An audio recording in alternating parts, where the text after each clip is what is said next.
Weintraub, and today I'd like to show you how to use a gel printing plate. This is made by Gelli Arts.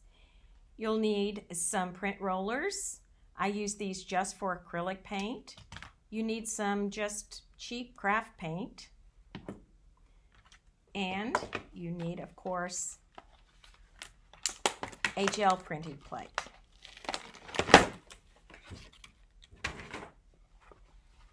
When you get these gel plates, you can see that they're very flexible. When you get them, they come with a clear acrylic on the bottom and on the top of it. I take the one on the top off and just keep the one on the bottom.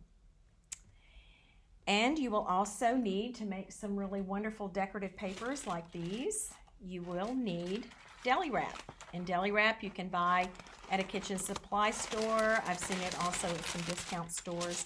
It's just sandwich wrap paper. It's a little bit waxed. I like it because it's transparent. To start this, I usually have students make 5 sheets of deli wrap like this, using this, 5 sheets of decorative paper before they start adding on any kind of embellishments. The nice thing about this type of printing is you don't need a whole lot of paint. In fact, less is probably better, but you do want to cover the surface of this plate with the paint. I'm going to add just a little bit of black too. Okay, and then you start to roll this.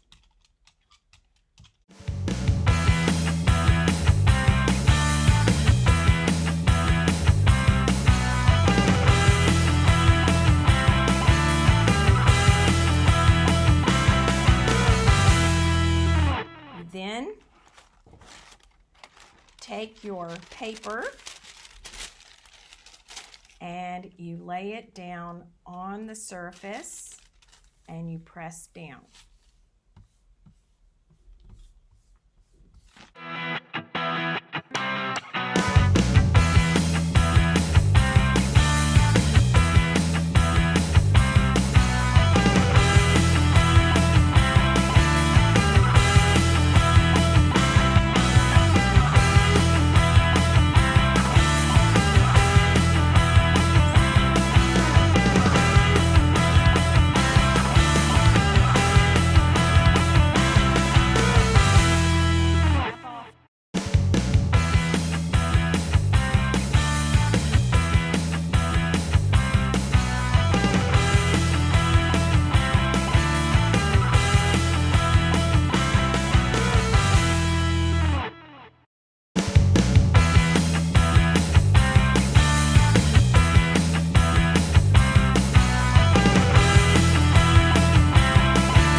I quickly dried these papers with a hair dryer so they'd be ready to add the textures and embellishments. So for this, I am going to use a contrasting color, and I'll put some white on there. White is my contrast. And I'm going to roll this white on the surface.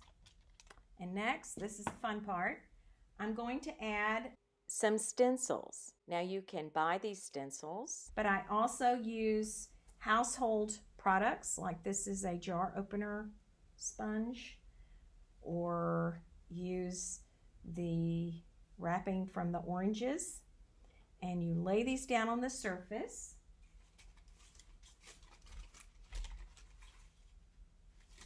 And take your paper and press the paper that you just made.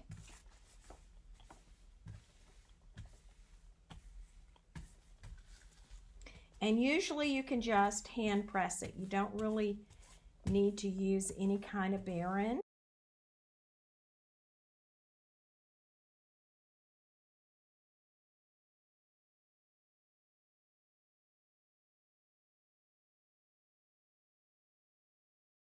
me pull it up. It's really a nice effect. And I'll put it back down, kind of get a little bit of a ghosting effect with this. It's just so much fun. And then you can take these off and press them onto the papers to get more texture.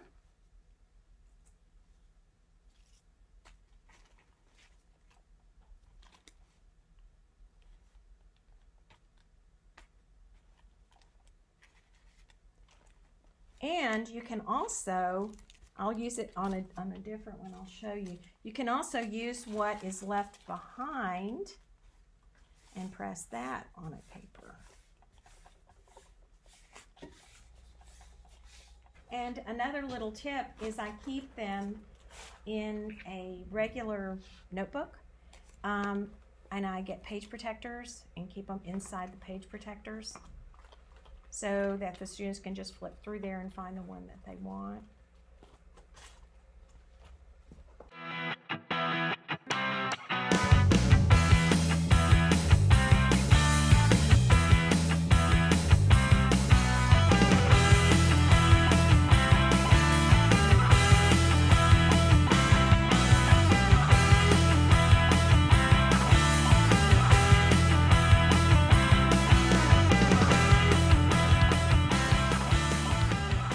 This student found a turtle with a party hat and a rat, and she then took a gel pen and went and did some more embellishing.